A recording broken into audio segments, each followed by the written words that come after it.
ছেড়ে দেওয়া হয়েছিল এবং তাকে জিজ্ঞাসা করা হয়েছিল মান আনা, আমি কে, ওমান আনতা, এবং তুমি কে। তো এই নফসকে জিজ্ঞাসা করার পর বা এই আত্মাকে জিজ্ঞাসা করার পর আত্মা এই উত্তর দিয়েছিল আনতা আনতা ওয়া আনা আনা, আপনি আপনি, আমি কি আমি। এইরকম একবার না কয়েকবার তার সাথে কি প্রশ্ন করা হয়েছে, কয়েকবার শাস্তি দেওয়া হয়েছে। সর্বশেষ তার কথা ছিল তাকে অনাহারে রাখা হয়েছিল। এই আত্মাকে অনাহারে দীর্ঘদিন সময় রাখার পর যখন জিজ্ঞাসা করা হয়েছিল মান আনা ওমান আনতা, আমি কে আর তুমি কে, তখন ওই আত্মা ঘাইল হয়ে গেছে, কাবু হয়ে গেছে, দুর্বল হয়ে গেছে। তখন বলছে কি আনতা রব্বি ওয়া আনা আবদুক, আপনি আমার প্রতিপালক আর আমি কি আপনার গোলাম। এজন্য এই রমজানকে আল্লাহ সুবহানাহু ওয়া তাআলা পাঠাইছে কি জন্য? নিজের আত্মাকে পরিশুদ্ধ করার জন্য, আল্লাহকে পরিচয়ের জন্য, ভ্রাতৃত্ব কায়েমের জন্য, পরস্পর সহানুভূতির জন্য, গরিবের কি দুঃখ ক্লেশ কষ্টকে কি অনুভূতির জন্য। যারা একবেলা না খেয়ে থাকে, দুই বেলা না খেয়ে থাকে, তাদের অবস্থা কি অনুভূতি হবে নিজের ভিতরে। শুধু তাই নয়, এই রমজান মাসে যাকাত ফিতরা আদায় করা হয়, এই যাকাত গুলো আদায় করে যেন গরিবের মধ্যে বন্টন হয়ে সহানুভূতি ভ্রাতৃত্ব কায়েম হয়। এই জন্যই কি রমজানকে আল্লাহ সুবহানাহু ওয়া তাআলা কি করেছে, আমাদের জন্য একটা অফার হিসাবে কি নাযিল করেছে। এই জন্য কোরআন মাজিদের মধ্যে বলেছেন রমজান মাস, হাদিসের মধ্যে আছে বান্দার তিনটি অফার আছে। বান্দাকে নিজের কাছে নেওয়ার জন্য, রহমতের কাছে নেওয়ার জন্য কি তিনটি অফার দিয়েছে। একটি অফার প্রতিদিনই কি তওবার দরজাকে খুলে রাখছে, তওবা দরজা খুলে রাখছে, যে কোনো সময় যেন তওবা করে সে আল্লাহর দরবারে কি পাক পবিত্র হতে পারে। দ্বিতীয় নম্বর কিসের সময় রাখছে? জুমার দিন, এক জুমা থেকে আরেক জুমা, মা বাইনাল জুমাতাইন, দুই জুমার মাঝে যে সমস্ত এই মানবের কি হবে, মুমিনের দোষ ত্রুটি হবে, ভুল হবে, গুনাহ হবে, আল্লাহ সুবহানাহু ওয়া তাআলা এক জুমার কারণে আরেক জুমা পর্যন্ত তার গুনাহগুলোকে কি ক্ষমা করে দেন। অনুরূপভাবে রমজান মাসের প্রতি মুহূর্ত আল্লাহ সুবহানাহু ওয়া তাআলা কি গুনাহর দরজা মাফের জন্য তওবা দরজা কি খুলে রাখছে। আর আজকে হলো দুইটা একসাথে জমা হয়েছে। আজকে মানে একটা রমজান মাস, দ্বিতীয় নম্বর কি আবার শুক্রবার, এই দুইটি সমানে একসাথে ঘটতেছে। এই যে আমরা 9টা দিন, আজকে তো 9 রমজান হয় নাকি, 8টা দিন পার করে 9 রমজান চলতেছে, রহমতের দরজা আল্লাহ খুলে দিচ্ছিল। এখন আমরা কতটুকু এই 8 দিনের মধ্যে আমরা কতটুকু আমাদের নিজের মধ্যে আত্মশুদ্ধি করতে পারছি। আল্লাহ তো বলতেছেন কদ আফলাহা মান যাক্কাহা, যে ব্যক্তি নিজের আত্মাকে পরিশুদ্ধ করলো, পাক পবিত্র করলো, সেই কি কামিয়াব। আমি কি কামিয়াব হতে পারছি? এটা একটা আমাদেরকে এখনো সময় আছে, এখনো আমাদের সময় আছে। এই 8টা দিন যে পার হয়ে গেল, আমি আর প্রত্যেকটা ব্যক্তি নিজ নিজ দিল থেকে ফতোয়া দিই, আমার দিলকে থেকে কি ফতোয়া তলব করি যে আমি এই 8টা দিন যে পার করলাম, 9ম দিনে কি পড়ে গেছে। এই রমজান মাস পড়া থেকে নিয়ে, রমজান মাস শুরু থেকে নিয়ে আজ পর্যন্ত যেইগুলো আল্লাহ সুবহানাহু ওয়া তাআলা করতে বলছেন, এগুলো দ্বারা আমার করা হয়েছে কিনা, যেইগুলো বর্জন করার কথা ছিল সেইগুলো আমার বর্জন করতে পারছি কিনা, একটু নিজেই যদি হিসাব দিলে কি হয়ে যায়। রমজান মাসের তাকওয়া অর্জনের জন্য ছিল কোনো মিথ্যা কথা বলবো না, আমাদের দ্বারা কোন মিথ্যা কথা হয়েছে কিনা, নিজে নিজে ইস্তাফতি কলবা, নিজে নিজে কি আমার মহাসনা আমি নিজেই করি যে আমার জীবন থেকে হতে পারে আমার সামনে আর কোন রমজান জুটবে কিনা, আগামীকাল আমার কি রমজান জুটবে কিনা, এটাও তো কি নাই, নিশ্চিত নাই। বরং আজকেই যে রমজান আমি জুমা পড়তে আসছি, আজকে যে দিনটা পার করতে পারবো না, এটাও তো কি নাই, কোনো গ্যারান্টি নেই। তাহলে এই বিগত 8 দিন বা এখন পর্যন্ত যে সময়টুকু পার করেছি, এই সময়টুকুতে আমি মিথ্যা ছাড়তে পারছি কিনা, গীবত ছাড়তে পারছি কিনা, চগলখড়ি আমি ছাড়তে পারছি কিনা, মোবাইল দেখে দেখে আল্লাহর নাফরমান যেগুলো হয়, গুনাহ হয়, এগুলো আমি ছাড়তে পারছি কিনা, এগুলো নিজেদের মহাসভা করা, এগুলো মানে কি আনবো। আর যেগুলো করণীয়, আমার দৈনিক কোরআন তেলাওয়াত হয়েছে কিনা, 5 ওয়াক্ত নামাজ জামাতের সাথে হয়েছে কিনা, তাহাজ্জুদ হয়েছে কিনা, যে ইশরাক আওয়াবিন হয়েছে কিনা, এইগুলো আমাদের কি দোয়ার কথা বলে এসে, এই রমজান মাসে দোয়া কবুলের মাস, আমার দোয়া বেশি বেশি হয়েছে কিনা, শেষ রাতে উঠে কিছু জিকির আজকার হয়েছে কিনা, এগুলো খেয়াল রাখা দরকার।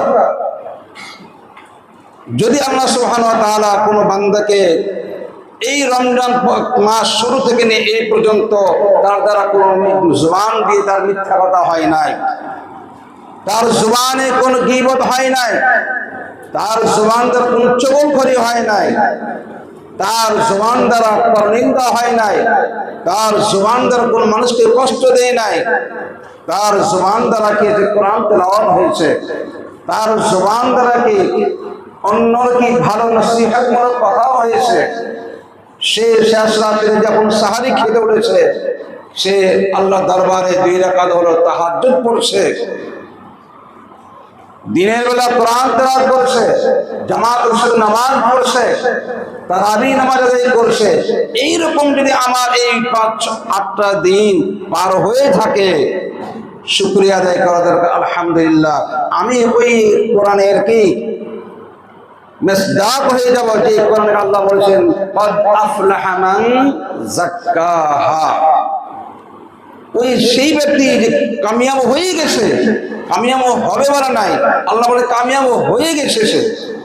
ক্বাদ আফলাহা মাঝে করিম ব্যবহার করে বলছে অবশ্য কামিয়াব হয়ে গেছে, যদি সে কি করতে পারে, তার আত্মাকে পবিত্র করতে পারে, এটা আমাদের দেখতে হবে। আর যদি আমার এই 8টা দিন মহাসভা করার পর আমার দ্বারা কি হয় নাই, ভালো কাজগুলো হয় নাই, তাহলে এখনো দরজা খোলা, আমি খালেস তওবা করি, এমন তওবা করা, তওবাতুন নাসুহা করে সামনে জীবনটাকে আমি এগিয়ে নিব, যেন আমার দ্বারা এই যে রমজান আসে, জিবরাইলের বদদুয়া আর রাসূলুল্লাহ সাল্লাল্লাহু আলাইহি ওয়াসাল্লামের আমিন বলা, যেন ওই বদদুয়ার আমি যেন পড়ে না যাই। এখন থেকে আমি কি করব, নিজেকে আত্মশুদ্ধি করার চেষ্টা করব। কিন্তু দেখা যায় বিশেষ করে রমজান মাস আসলে আমাদের সবাই দেখছি, সাধারণ মানুষ তো যা জানি না, আমাদের আলেম ওলামাদের মধ্যেও দেখছি ফজরের নামাজের মধ্যে গাফলতিটা বেশি হয়। আর তাহাজ্জুদ, সাহারি খাওয়ার পরে শরীর ভারী হয়ে গেল, এখন জামাতের সাথে আসতে কি লাগে, কষ্ট লাগে। কথা বোঝেন নাই? সাহারি খাওয়া সুন্নাত, আর জামাতের সাথে তাকবীরুল জামাত পড়া কি সুন্নাতে মুআক্কাদা। সাহারি যদি কেউ নাও খায়, তাও তার রোজা কি হয়ে যাবে, কথা বোঝাচ্ছে, নামাজও হয়ে যাবে, কিন্তু সেই নামাজ যে ফজিলত, এটাতে সে কি বঞ্চিত হয়ে গেল। হাদিস আছে, নামাজ ঘরের মধ্যে পড়লে কত, 1-2 রাকাত পড়লে 100, মসজিদে কি অক্তিয়া মসজিদে পড়ে 25 গুণ বাড়বে, জুমার মসজিদে যদি নামাজ পড়ে তাহলে কত 500 গুণ বেশি নামাজ সওয়াব হবে। আর এই 500 থেকে 700 যোগ দেওয়া আর কত গুণ হবে, রমজান মাসে আরো কি 70 গুণ বেশি। তো এক নামাজ পড়তে গেলে কি এতগুলো আমাদের কি সওয়াব পাওয়া যায়।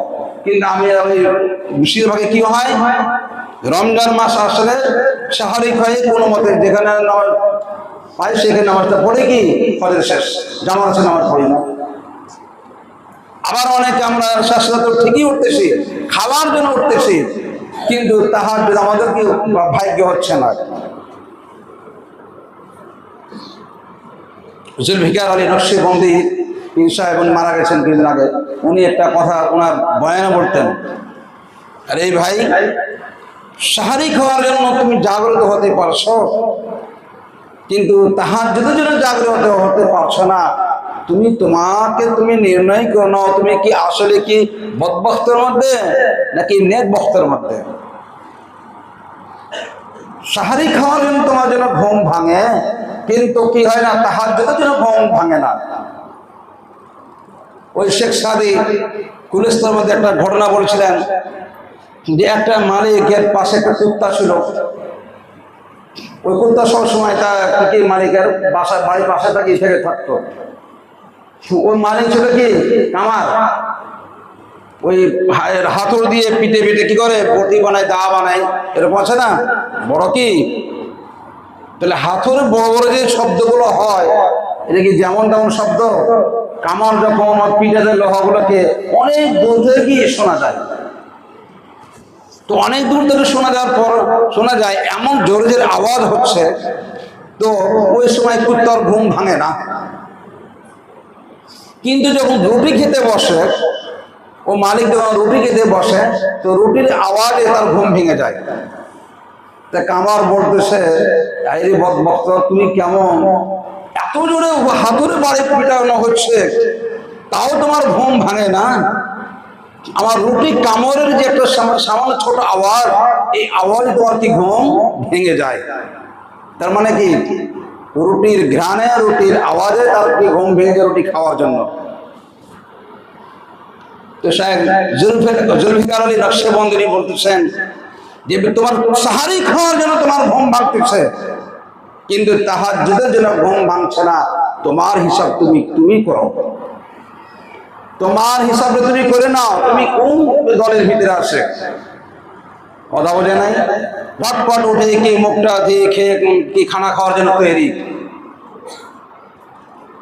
খানা যেন হারিয়ে না যায়। কিন্তু আল্লাহর দরবারে আল্লাহ ইয়ানজুলু মিনাস সামাই দুনিয়া, প্রতিদিন ওই সময় তাহাজ্জুদের সময় আল্লাহ সুবহানাহু ওয়া তাআলা শেষ কি নিচের আসমানে এসে ডাকে, ও বান্দা কে আসো, আমাকে ডাকো, আমি তোমাদের দোয়াকে কবুল করব। কে আসো গুনাহগার, আমার কাছে গুনাহ কি ক্ষমা চাও, আমি তোমাদের গুনাহগুলো কি ক্ষমা করব। কে আসো অভাব অনটনের মধ্যে, আমার কাছে অভাব অনটন চাও, আর অভাব অনটন মুক্ত চাও, আমি তোমাদের অভাব অনটন মুক্ত কি করে দেবো। আল্লাহ বান্দাকে ডাকতেই থাকে, আর আমরা কি খাওয়া দাওয়ার মধ্যে কি করে থাকি। ঠিক সেম এরকম হয় ইফতারির সময়। হাদিসের মধ্যে আছে রাসূল আকরাম সাল্লাল্লাহু আলাইহি ওয়াসাল্লাম বলেছেন, ইফতারির পুরো মুহূর্তে যে দোয়াটা করা হয়, ওই দোয়াটার সঙ্গে সঙ্গে আল্লাহ দরবারে কি কবুল হয়ে যায়। কিন্তু আমরা ঠিক ওই সময় ইফতারির সময়টা কি করি, বিভিন্ন ইফতারির ভোজন নিয়ে কি ব্যস্ত হয়ে থাকি। এজন্য ভাই, রমজান মাস আত্মশুদ্ধির পবিত্র মাস, এই মাসটাকে আমরা কাজে লাগাই। এই কিভাবে কাজে লাগাবো? বেশি বেশি জিকির আজকার, কোরআন তেলাওয়াত, যেহেতু কোরআন নাজিল হওয়ার মাস, কোরআন তেলাওয়াত, নফল ইবাদত, তাহাজ্জুদের ইহতিমাম, 5 ওয়াক্ত জামাতের কি ইহতিমাম, এইগুলো গুরুত্ব সহকারে আদায় করে আমরা চেষ্টা করব, তাহলে আমাদের জীবন কি কামিয়াবি হবে। পাশাপাশি যেইগুলো আল্লাহ সুবহানাহু ওয়া তাআলা বর্জন করার জন্য বলছেন, এইগুলো থেকে বর্জন আমরা ধরার চেষ্টা করব। বিশেষ করে আমরা যুবক ভাইরা, এখান থেকে কোনো বাইরের লোক কম আছে, এই রমজানকে কাটার জন্য বেছে নিয়েছে কি ফেসবুক। রমজানের সময়কে কাটার জন্য ফেসবুক কি বেছে নিয়েছে, বসে বসে সারা দিয়ে ঘন্টার ঘন্টা কি মোবাইল অশ্লীল ছবি দেখে দেখে সময় কাটাচ্ছে। আর যারা একটু আধা বৃদ্ধ বা বৃদ্ধ মোটামুটি আছে, এরা হলে দোকানে দোকানে বসে বসে গীবত শিকায়তের মধ্যে কি সময় কাটাচ্ছে। যাদের মোবাইল চালাতে অভ্যস্ত না, এরা আধা বৃদ্ধ, এরা বিভিন্ন জায়গাতে ঠান্ডা জায়গাতে বসে বসে কি বলছে, গীবত শিকায়াত আর কি মিথ্যা পরনিন্দা আর চগলখোর, এইগুলোর মধ্যে কি জীবন কাটিয়ে সময়গুলো ঘন্টা ঘন্টা কাটিয়ে কি সময়গুলো কি কাটাচ্ছে। এই জন্য তাহলে আমার যে কোন আমরা তো কি যেতে পারবো না, মুত্তাকি হতে পারবো না, কারণ আমাদের রমজানগুলো হচ্ছে ঠিক হাদিসের মধ্যে আছে, রাসূল আকরাম সাল্লাল্লাহু আলাইহি ওয়াসাল্লাম বলেছেন, অনেক এবং রোজাদার আছে, তারা রোজা রাখে ঠিক, তাদের এই রোজা রাখাটা শুধু ক্ষুধা আর পিপাসায় থাকাই হয়, এই রোজাটা, এই সিয়ামটা আল্লাহ দরবারে কি হয় না, কবুল হয় না। মাল্লাম ইয়াদা আযর ওয়াল আমাল বিহি, যে ব্যক্তি কি করলো না, মিথ্যা কথা ছাড়তে পারলো না, বদ আমল ছাড়তে পারলো না, লাইসা লিল্লাহি তাআলা হাজাতুন ফি আইয়াদা তুআমা ওয়াশ শারাব,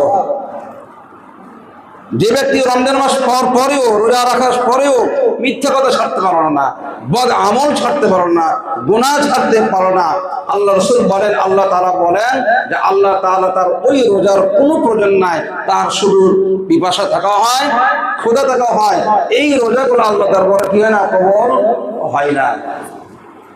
এজন্য যতগুলো প্রথম থেকে যে কথাগুলো বলছি, বর্জনীয় জিনিস যেগুলো, আমরা সেগুলো থেকে কি বাঁচার চেষ্টা করব। আল্লাহ সুবহানাহু ওয়া তাআলা আমাদের কেমন করার তৌফিক দান করুন। পাশাপাশি কিছু মাসলা আছে, ঘড়ি ঠিক আছে, রমজান মাসে কিছু মাসালা মাসাইল আছে, সবগুলো বয়ান করা একই সাথে সম্ভব নয়, অনেকগুলো আছে। কিছু কিছু ইম্পর্টেন্ট কিছু মাসালা যেগুলো আমাদের জানা আছে, আবার অনেকের জানা নেই, এইরকম কিছু মাসালা বলতেছি। রমজান মাসে সুবহ সাদিক থেকে নিয়ে একবারে কি ইফতার পর্যন্ত এই মধ্যকার সময়টিতে অনেকেই প্রশ্ন করে মিসওয়াক করতে পারবো কিনা। মিসওয়াক করার মধ্যে শুকনো হোক, ভিজা হোক, তাজা হোক, মিসওয়াক করতে কোনো অসুবিধা কি নেই, কথা বোঝা আসছে? হ্যাঁ, বাকি ব্রাশ, টুথপেস্ট এগুলো ব্যবহার করতে কি মাজন মাকরুহ লিখছে কিতাবে ফুকাহায়ে কেরাম। রমজান মাসের মধ্যে বিশেষ কয়েকটা আছে, চোখে ওষুধ দেওয়া, চোখে ওষুধ দিতে পারবে কিনা, চোখে সুরমা দিতে পারবে কিনা, কথা বোঝা নাই? চোখে ওষুধ দেওয়া কি আছে, অনুমতি আছে, সুরমা দেওয়ার অনুমতি আছে। ফুকাহায়ে কেরাম লিখছে যে চোখে যদি সুরমা দেয় আর এটা গলার ভিতর দিয়ে অনেক সময় চলে বা থুতুতে চলে আসে, তাও অসুবিধা কি নেই। রমজান মাসে আতর ব্যবহার করতে পারবে, স্যান্ড ব্যবহার করতে পারবে, কিন্তু আগরবাতি ব্যবহার করতে পারবে, এদের ব্যাখ্যা আছে, কথা বোঝেন না? আগরবাতি যদি জ্বালিয়ে রাখে, স্বাভাবিক সে ধোঁয়া ছড়াচ্ছে, কোনো অসুবিধা নেই।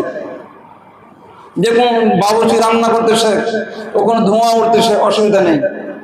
কিন্তু আগরবাতির ধোঁয়া কিন্তু সে নাক দিয়ে টান দেয়, বিড়ি খাওয়ার মতো করে টান দেয়, তাহলে কি আবার রোজা ভেঙে যাবে, কথা বোঝা যাচ্ছে? এই জন্য আগরবাতির ধোঁয়া গিলা যাবে না, নেওয়া কি জোর করে নেওয়া যাবে না। এমনি সুগন্ধি যত প্রকার আছে এগুলো ব্যবহার করা কি যাবে, অসুবিধা নেই। রমজান মাসে ইনহেলার যেটা হয় শ্বাসকষ্টের জন্য, তাই না, ইনহেলার ব্যবহার করা হয়। ইনহেলার যদি কি থাকে, ইনহেলার ব্যবহার করাও নিষেধ। শ্বাসকষ্টের জন্য ইনহেলার ব্যবহার করা হয়। আরো একটা পদার্থ ব্যবহার করা, এইগুলো যদি কি করে নাক দিয়ে টান দেয়, আর নাক দিয়ে টানার জন্যই তো কি দেওয়া হয়, সুতরাং এই সমস্ত জিনিস দ্বারা কি যাবে, রোজা ভেঙে যাবে। ইনহেলার ব্যবহার করা কি যাবে না।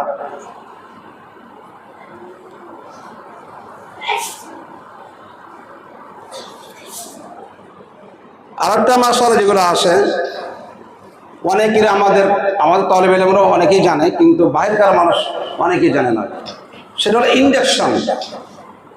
দিনের বেলায় কোনো ইনজেকশন নেওয়া যাবে কিনা, একটা মানুষ অসুস্থ হয়ে গেছে, ইনজেকশন দিতে পারবে কিনা। রমজান মাসের মধ্যে, রমজান রোজা অবস্থায় ইনজেকশন, স্যালাইন সব কিছুই কি দিতে পারবে, এটা দ্বারা রোজা কি ভাঙবে না, কথা বোঝা আসছে?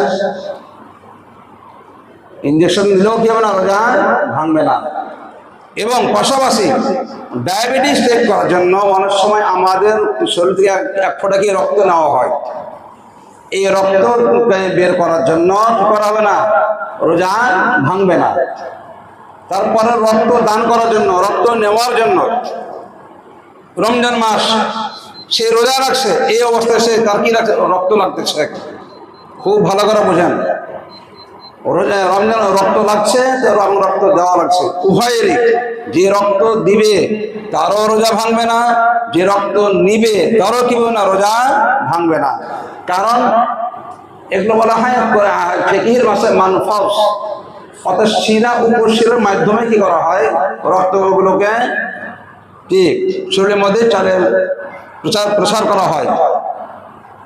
ওষুধ মনে রাখতে গেলে আমাদের সবচেয়ে কি সহজ, সেটা কি সরাসরি পেটে অথবা দেমাগে, সরাসরি পেটে অথবা দেমাগের মধ্যে যে সমস্ত খাবার জাতীয় বা ঔষধ জাতীয় বা পানি জাতীয় সরাসরি যদি পেটের মধ্যে কি প্রবেশ করানো হয়, তাহলে সেটা দ্বারা কি রোজা ভেঙে যাবে। তাহলে এখন আমাদের যে রক্তগুলো দেওয়া হয়, স্যালাইন দেওয়া হয়, ইনজেকশন দেওয়া হয়, এগুলো কোনো কি না সরাসরি পেটেও দেওয়া হয় না, আবার কি মাথার ভিতরেও কি দেওয়া হয় না। এই জন্য এগুলো দ্বারা কি রোজা কি ভাঙবে না। যারা আবার ডায়াবেটিসকে ইনসুলিন করে না, ইনসুলিন ফুস করে, তো ইনসুলিন ফুস করে যে এটাও কি রগের মাধ্যমে সরাসরি পেটের মধ্যে যে পাকস্থলী এইখানে কি যায় না। এই জন্য ইনসুলিন দ্বারাও কি রোজা কি ভাঙবে না। কিছু মশলাগুলো আধুনিক মশলা আমাদের যুগে এখন বর্তমান লাগে, এগুলো জানা দরকার, এই জন্য বলতেছি। দ্বিতীয় নম্বর কিছু আছে এন্ডোস্কোপি। আমাদের অনেক রোগীর কারণে এন্ডোস্কোপি করা হয়। এন্ডোস্কোপি তার গলা দিয়ে হোক, পাইপের মাধ্যমে পেটের কি একটা লাইট থাকে, ক্যামেরা থাকে, তখন তার পেটের মধ্যে কি আসে না আসে দেখার জন্য কি এন্ডোস্কোপি করা হয়। তো এখানে যদি কোনো তরল জাতীয় লুব্রিক্যান্ট, এই ধরনের কোনো যদি তরল জাতীয় কোনো পিচ্ছিল করার জন্য অথবা কি ওষুধ জাতীয় কোনো কিছু লাগা থাকে, তাহলে রোজা কিন্তু ভেঙে যাবে। আর যদি এই ধরনের কোনো কিছু পিচ্ছিল জাতীয় জিনিস অথবা ওষুধ, ওই এন্ডোস্কোপি যে পাইপের যে নল আসে, এগুলোর ভিতরে যদি না থাকে, কোনো কিছু না লাগা থাকে, তাহলে কি হবে না, রোজা ভাঙবে না। হ্যাঁ, এটার মধ্যে আরেকটা মাসআলা আছে, খুব ভালো করে এগুলো বুঝে নেওয়া দরকার। যেই নলটা প্রবেশ করাচ্ছে, যদি এমন কি পিচ্ছিল জাতীয় জিনিস লাগানো হয়েছে নলের মধ্যে, যে পিচ্ছিল জাতীয় জিনিসটা শুধু শোষণ করে নিচ্ছে ও নলে, ওই পাইপে কি শোষণ করে নিয়েছে, ওই যেটা লাগানো হয়েছে তরল জাতীয় জিনিস, সেই তরলটা ওই পাইপ থেকে বিচ্ছিন্ন হয় না। কত বুঝতে পারছি? বিচ্ছিন্ন হয় না, ওই পাইপের সাথেই সাথে কি লেগে থাকে, যেমন ভাবে যাবে ওই রকম ভাবে কি আবার আরো আসবে। তার শরীর থেকে ওই পাইপের গায়ে যে পিচ্ছিল জাতীয় জিনিস, লুব্রিকেন্ট বা এই জাতীয় কোনো কিছু লাগানো আছে বা ওষুধ লাগানো আছে, এটা কি পেটের সাথে পেটে থেকে যায় না, নল থেকে বিচ্ছিন্ন হয় না, তাহলে সেটার দ্বারাও কি হবে না, রোজা ভাঙবে না। ওরকম ভাবে নাইট্রোগ্লিসারিন ব্যবহার করা হয়। এগুলো অনেক নাইট্রোগ্লিসারিন কয়েক ফোঁটা এগুলো ব্যবহার করা হয় বিশেষ কি জরুরতের জন্য।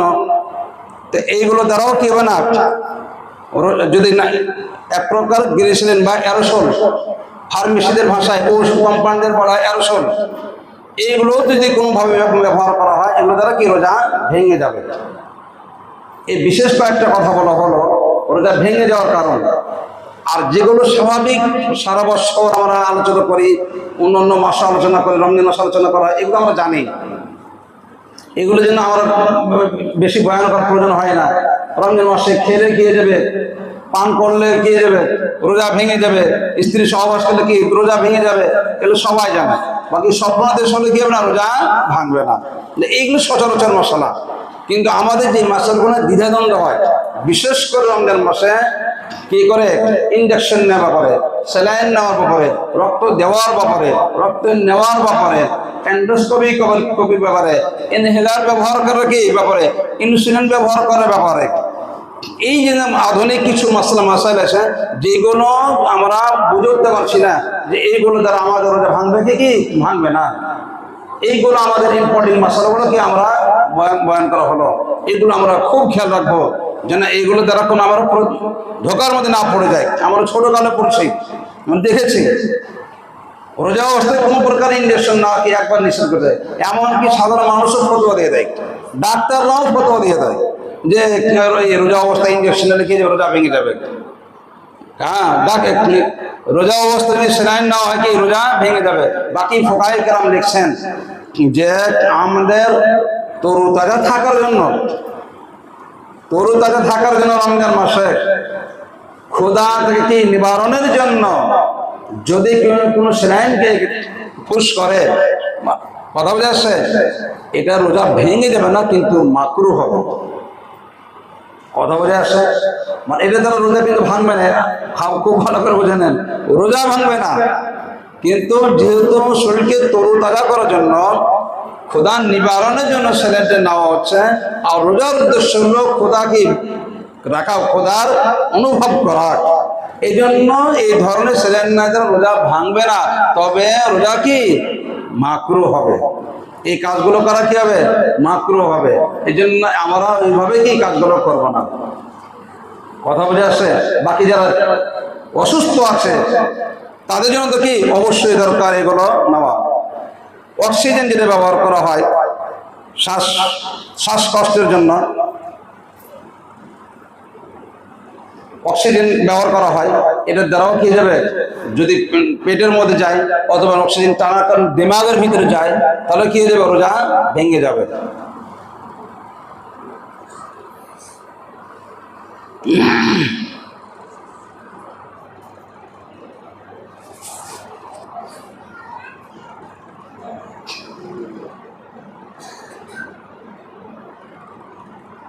যাই হোক, বেশ কয়েকটা মশলা বয়ান করা হলো, অনেকগুলো এই ধরনের আরও মশলা আছে, সবগুলো এখন বয়ান করা সম্ভব নয়। তো যে বিশেষ বিশেষ মশলাগুলো, আরেকটি মশলা যেটা আছে থানভী রহমতুল্লাহ লিখছেন এবং কিতাবের বেস্ট জেরোমদ আছে, বড় হেদায়েত কিতাবের ভিতরেও আছে, সেটা হলো রমজান মাসে অনেক সময় আমরা রমজান মাস অত রোজা রাখার পরে আমরা যখন মল ত্যাগ করি, পায়খানা যায়, এই সময় যাওয়ার পরে যদি বেশি পরিমাণ পানি ব্যবহার করা হয়, অনেক সময় যখন পানি ব্যবহার করার শেষে সঙ্গে সঙ্গে উঠে যায়, তাহলে অনেক সময় পানিগুলো ভিতরে চলে যাওয়ার কি থাকে, সম্ভাবনা থাকে। কারণ তখন মলদ্বার কি খোলা থাকে, এই মলদ্বার খোলা থাকার কারণে পানি কি ভিতরে চলে যাওয়ার সম্ভাবনা থাকে। এই জন্য কি এহতিয়াতের জন্য, পরহেজ করার জন্য, এগুলো বেঁচে থাকার জন্য বিশেষ করে রমজান মাসে হয়তো একটু দেরি করে হোক, হাত দিয়ে হোক, নেকড়ে দিয়ে হোক, ওই মলদ্বারটাকে পরিষ্কার করে মুছে ফেলে তারপরে কি দাঁড়ানো, এটা কি সতর্কতামূলক, যেন আমাদের ওই ব্যবহারকৃত পানি বেশি পরিমাণ যারা ব্যবহার করে, এটা ভিতরে চলে গেলে রোজা কি ভেঙে যাবে। এই জন্য আমরা এগুলো সতর্ক থাকবো। বিশেষ করে রমজান মাস যে কথাগুলো বলা হয়েছে, এখন থেকে আমরা কোরআন তেলাওয়াত বেশি করব, 8-9 দিনের যা করতে পারি না সেগুলো আরো বেশি বেশি করে করবো। গীবত ছেড়ে দিব, মিথ্যা কথা ছেড়ে দিব, চগলখড়ি ছেড়ে দিব, এই সবগুলো এই মাসের মধ্যে আরেকটি হলো বেশি বেশি দান করা। রাসূল আকরাম সাল্লাল্লাহু আলাইহি সাল্লামের ব্যাপারে বলা হয়েছে, রাসূল সাল্লাল্লাহু আলাইহি ওয়াসাল্লাম সারা বছরই দান করতেন, আজওয়াত সবসময় দান করতেন, কিন্তু রমজান মাসের মধ্যে বেশি দান করতেন। বলা হয়েছে তারিহিল মুরসালাত, আজওয়াত ফি রমজান ফি রিহিল মুরসালাত, দ্রুত বায়ু যেরকম বাতাসের মতো কি হয়, ঝড়ের মতো বাতাস পায়, এইরকম রাসূল আকরাম সাল্লাল্লাহু আলাইহি সাল্লাম রমজান মাসে বেশি বেশি কি করতেন, দান করতেন। এই জন্য আমরা বিশেষ কয়েকটা আমল অতীতও হয়েছে, আজকেও হয়েছে। আল্লাহ সুবহানাহু ওয়া তাআলা যে তৌফিক দান করে, আগামী জুমার মধ্যে যাকাত এবং ফিতর মাসআলা কি বয়ান করা হবে। আজকে মৌলিক কিছু কথা বয়ান করা হলো, এগুলো আমরা আমল করার চেষ্টা করি। বিশেষ করে দান সদকা, পিতা মাতা যারা কবর চলে গেছে, দাওয়াতি কবর চলে গেছে, সবার জন্য দান সদকা করবো। আর আরেকটি কথা যেটা ভুলেও আমরা এটা ছাড়বো না, যে দোয়া, উদউনি আস্তাজিব লাকুম, আল্লাহ বলেছেন তুমি আমরা আমাদের কাছে চাও, আমরা কি করো, চাইতে থাকো, তোমাদের দোয়া আমি করবো, কবুল করবো। এই রমজান উপলক্ষে যা যা করা দরকার, যেগুলো করণীয় সেসব বেশি করার চেষ্টা করব, যেগুলো বর্জনীয় সেগুলো আমরা বর্জন করার চেষ্টা করব। আল্লাহ সুবহানাহু ওয়া তাআলা আমাদেরকে আমল করার তৌফিক দান করুন। ওয়া আখিরু দাওয়ানা আলহামদুলিল্লাহি রাব্বিল আলামিন। রাসূলুল্লাহ সাল্লাল্লাহু আলাইহি ওয়া সাল্লাম।